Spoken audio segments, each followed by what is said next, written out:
Hey everybody, this is Delaney again, and I hope that you enjoyed the video that I posted yesterday, kind of introducing myself and telling you who I am.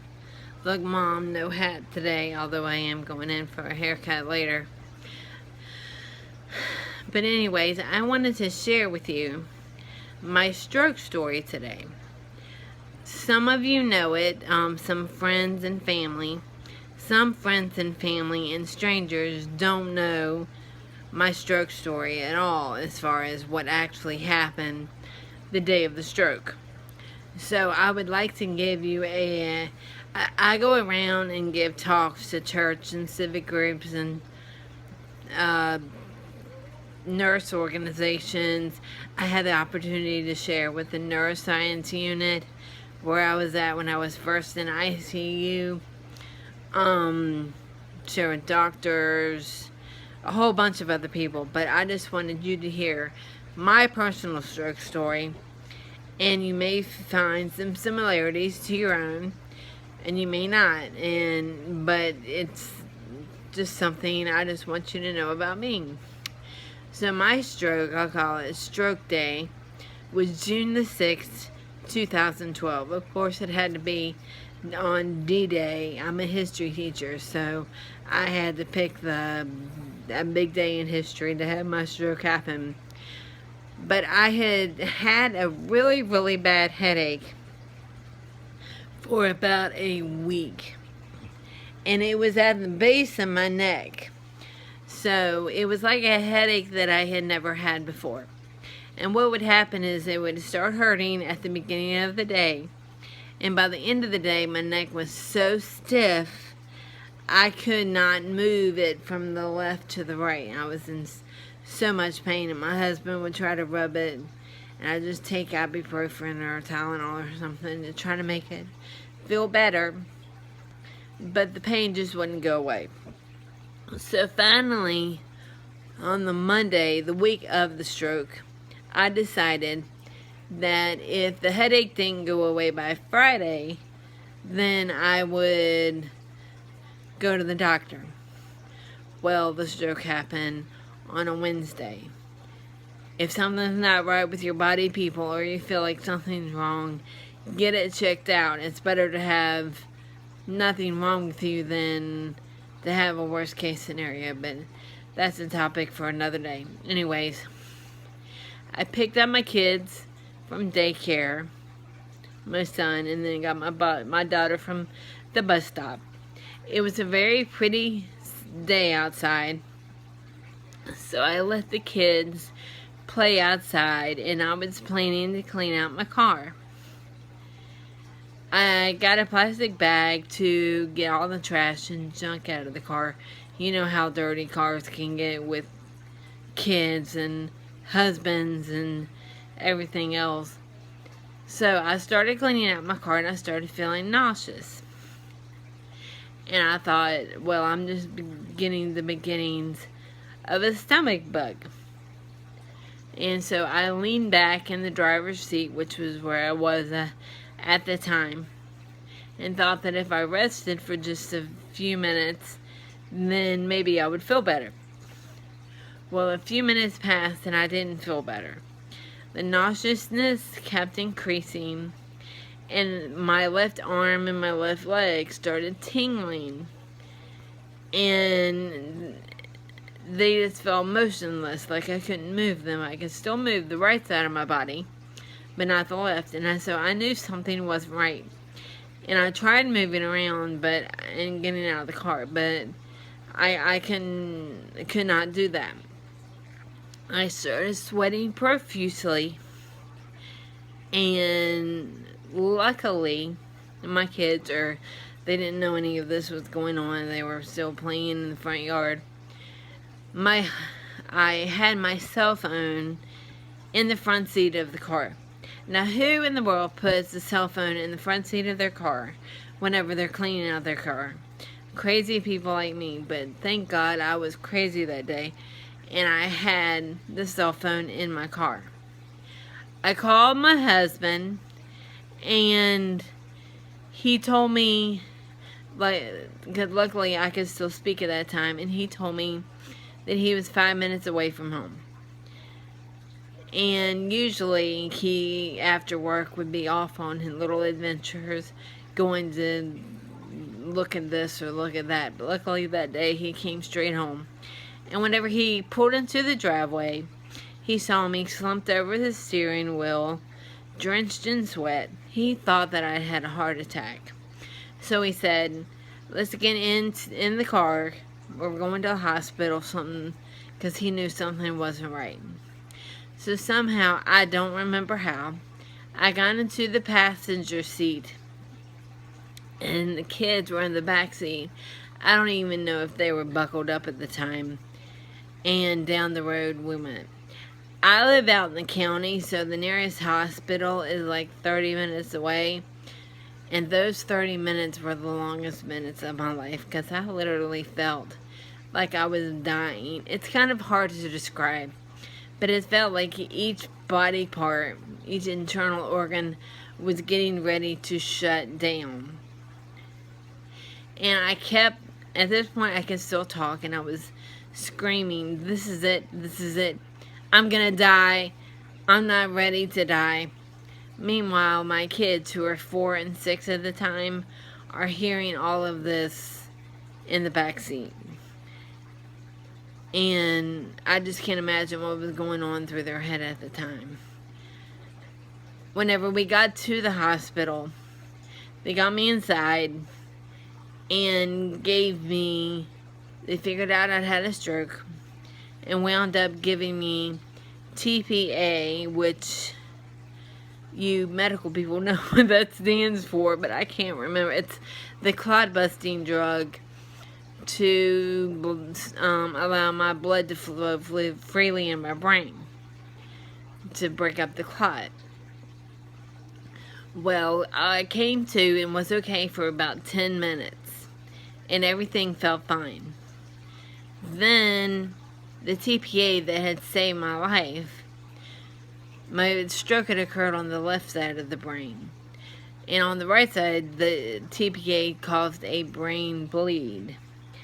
I started just groaning and moaning and foaming at the mouth, and I literally had an out-of-body experience.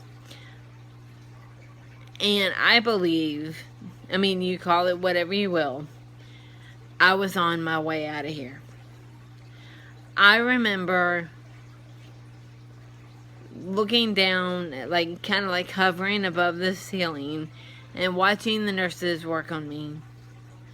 And a lot of people had talked before about having out-of-body experiences whenever they die, or they are about to die, when they have near-death experiences. And I thought that they were crazy, but I kid you not, that is exactly what happened to me. I could see them working on me, trying to bring me back, and it was weird. It was kind of like I was in a long tunnel and headed towards a bright light. And I remember very vividly, started thinking about my family, my kids, my mom and dad. How would they feel if their oldest daughter passed away? How would my kids feel growing up without a mom? How would my husband do it, raising the kids without a wife? And at first, I decided that I just wanted to go to sleep, and death actually seemed like a comfortable place to be because of all of what my body was doing to me. But then that almost seemed selfish, because I had all these people that loved me, that were fighting for me, and I needed to fight for them. I needed to get back to finish what I have done or begun here on this earth. So it's like I came out of the tunnel, everything started getting hazy, and I kind of came to, saw the nurses, and heard them working on me, and it's like I came back into my body. I was transferred to another hospital and was put into a medically induced coma. I think I was out for a day or two. I literally, I don't remember. But whenever I woke up, I was intubated, which means that I had the breathing tube stuck down my throat. The one that they usually put in you whenever you have surgeries and are put out under anesthesia. And I saw my mom, my dad, and several other family members standing around my hospital bed, and they were all crying. And I was thinking, well, what in the heck is their problem? Why are they crying? And I don't remember who told me or how it hit me, but I realized that I had a stroke. I was informed that I was locked in, that I may never move anything again. I may never eat again, talk, walk, be a functioning member of society. The only thing that would move would be my eyes. And to hear that, it's just devastating. So, what's your normal reaction to bad news? Well, for me, it's crying. And so I scrunched up my face and started crying. And that right there was miracle number one. They said that, the doctor said that that was something that I may never be able to do. My mom told me to squeeze her hand and to turn over and look at her. I wasn't able to squeeze her hand, but I did turn my head to the side and look at her. Again, the doctor's thinking all I can do is blink my eyes. And whenever I turn my head, which may not seem like that big of a deal, just turning your head a little bit to the side, is miracle number two. The doctors had told my parents that I probably wouldn't make it through the night. I had a major ischemic brainstem stroke, which is like, if you're going to have a stroke, go ahead and do it all out and have it in the worst place where you can have it. Because the brainstem affects your emotions, breathing, blood circulation, heart rate,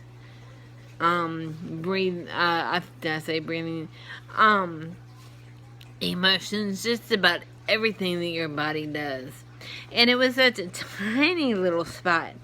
Tiny. I mean, it's amazing how big the brain is, and if just a very tiny spot is affected, how much it can affect the rest of your body.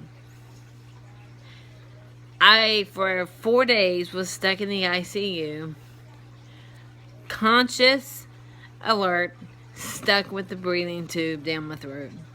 Now, talk about ridiculous. I mean, that is probably one of the hardest parts about the stroke. Being cognizant, everyone around you is laughing and talking and trying to include you in the conversations, and you not being able to talk back. And basically, you only have the person inside your head to talk to. That was very, very difficult. And communication to me is the way that I get things out. So these thoughts and these fears and these emotions, what's my life going to be like now? I couldn't get them out and express them to anybody. Doctors and nurses were coming and going, and I could hear everything they said, and a lot of them were talking. It was like they were talking above me, not to me. They didn't realize that I was aware of everything that was going on. So that was somewhat frustrating. Finally, after about 4 days, I got my tube pulled out, and that was an experience. Talk about feeling like your guts were being pulled out of you. And I was all excited because I thought that once they got that tube out, I would be able to talk. But since I hadn't used my voice in a while, and because of the stroke, nothing came out. I tried really, really hard, but nothing was able to come out of my mouth, which was really frustrating because, again, the communication component, that was such a big part of my life. I was a teacher, for God's sake. I wanted to talk. I wanted to tell people information, and I wasn't able to do that. PT actually came in probably less than a week after the stroke. And it wasn't until then that I realized what such bad shape I was in. They sat me up, and they had to do it. They sat me up on the side of the bed, and I could barely hold my head up. I had drool coming out of my mouth, my hair was all in my face, and I felt like a rag doll. And I was like, oh my goodness, this is a lot more serious than I thought.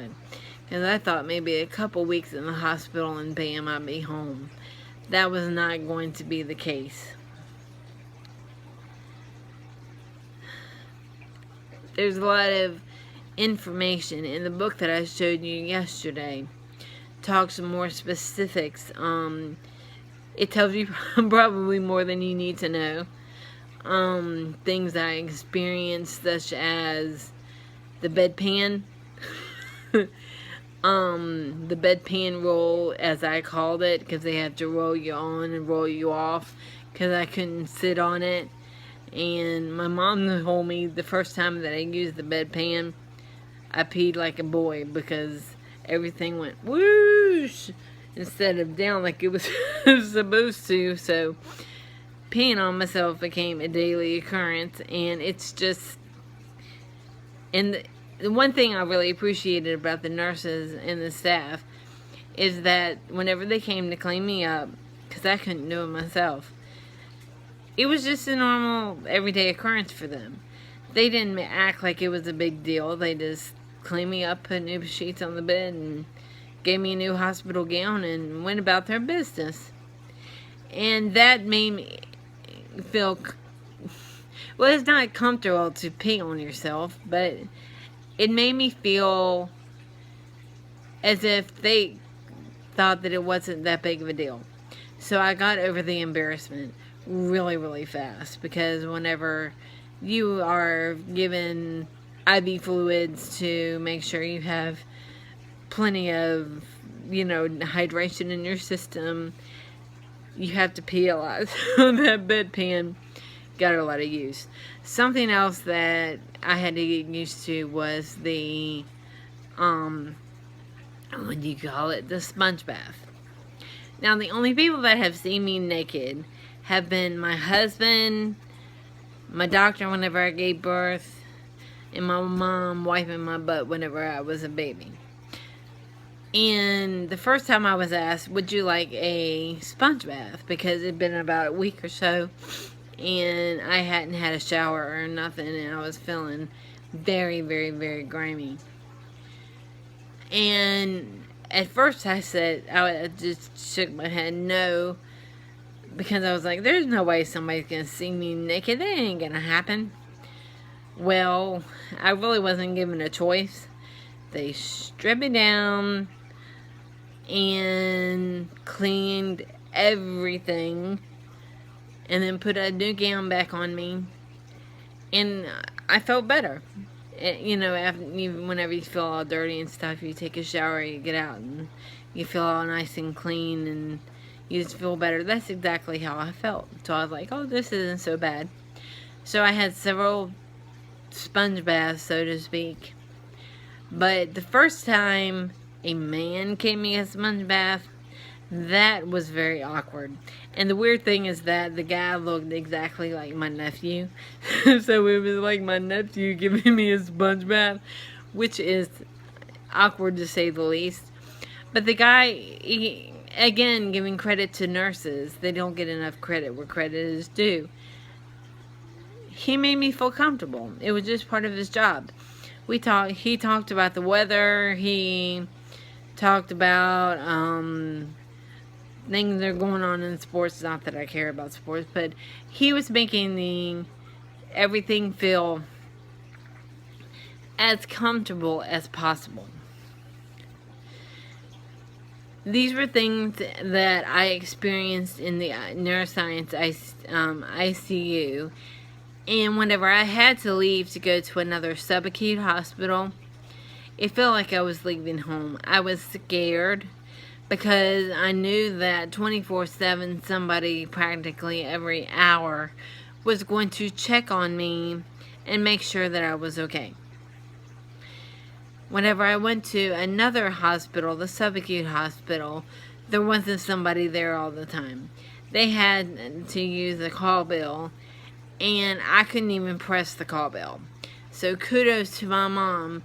She stayed with me every night, almost, that summer. They told her that she couldn't stay in the hospital, and she said, I'll be darned.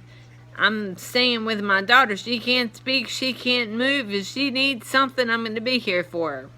So, one thing, another thing, topic for later, stroke, or patient advocacy. Gotta have an advocate. Gotta have somebody there to speak for the patient, especially if they can't speak for themselves. Is very, very important. At this subacute hospital, they started therapy on me, but very, very, very slowly. This is when I finally progressed to a wheelchair, finally progressed to a stander, and it was amazing whenever I stood for the first time, not on my own, but with the help of this medical device. My mom and dad were in the room, all my therapists were in the room, nurses were in the room, and I stood for maybe 12 minutes. I may be a little off with that. But they brought a mirror over and let me look at myself. And my hair was all a mess, and I couldn't hold my shoulders upright. And my head was kind of leaning to the side. But I will tell you, I felt the most beautiful that I ever did in my entire life. Because I was like, yes, I'm up, I'm out of this bed, I can do this.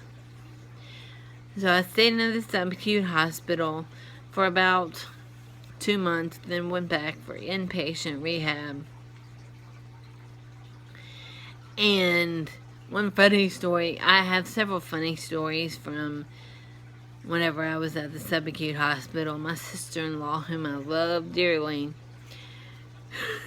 I had chapped lips, and one time she went to go put what she thought was petroleum jelly on my lips, and I couldn't talk at the time, and I tasted it, and it felt really funny on my lips. Kind of felt thick, and this didn't taste like petroleum jelly. She looked at the tube, and it was lubricating jelly. So be careful. Always read labels. You don't want to put the wrong thing on yourself. But at the subacute hospital, it was where I walked for the first time, talked for the first time, ate for the first time, all this in very slow baby steps. Went back to my original hospital for inpatient rehab. And then I had to go, I think it was for a month or so, to a day treatment program where they gave you more intensive physical, occupational, and speech therapy. And finally, I came home.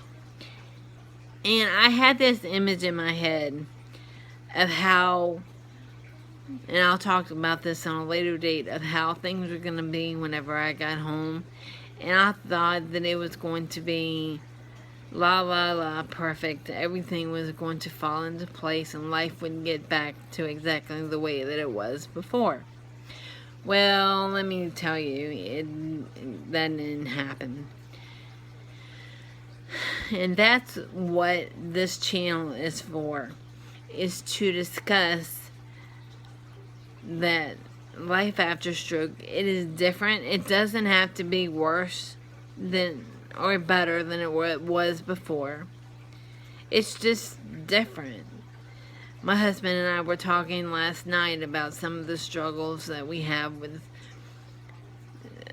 communication in our marriage, parenting, just getting stuff done around the house. But I'm home.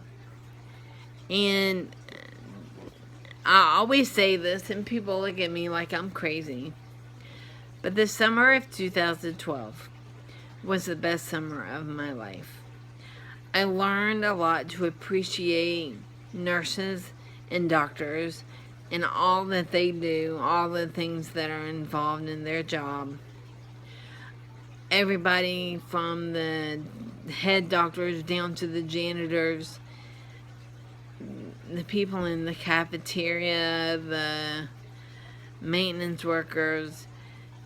If you can get to the right place, they care. And my story may be different from everybody else's, but a stroke's a stroke's a stroke. And to all the stroke survivors out there, again, don't give up. Keep fighting. And the one thing I wanted to add was, while I was lying in the hospital bed, I got to thinking, this is when I couldn't talk. And I always knew that I wanted to write a book. But I didn't know what I wanted to write the book about. That was always the question. Delaney, what are you going to write the book about? Well, I thought, well, you know what? I could help other stroke survivors and write a story about my journey. There's laughing, that has happened, there's crying that has happened, there's been ups and downs, there's been triumphs and falls, literally. And so, as soon as I got out of the hospital and got home, that was the first thing that I did, was start writing that book, The Calm Before the Storm. I use it as therapy. It was a way for me to get everything out, and I wanted to write it before I forgot all the details. But I'm just saying, this stroke has given me such a passion for stroke advocacy, to help other stroke survivors, to raise awareness, especially for young stroke. I'm only 37, as I've said before. And again, if anybody ever wants to contact me on Facebook, I'm under Delaney Stevenson. Please send me a message. And that's my stroke story. I know that we all have our own, all of our owns are different. There may be some similarities, there may be differences, but this is mine. So until next time, peace out.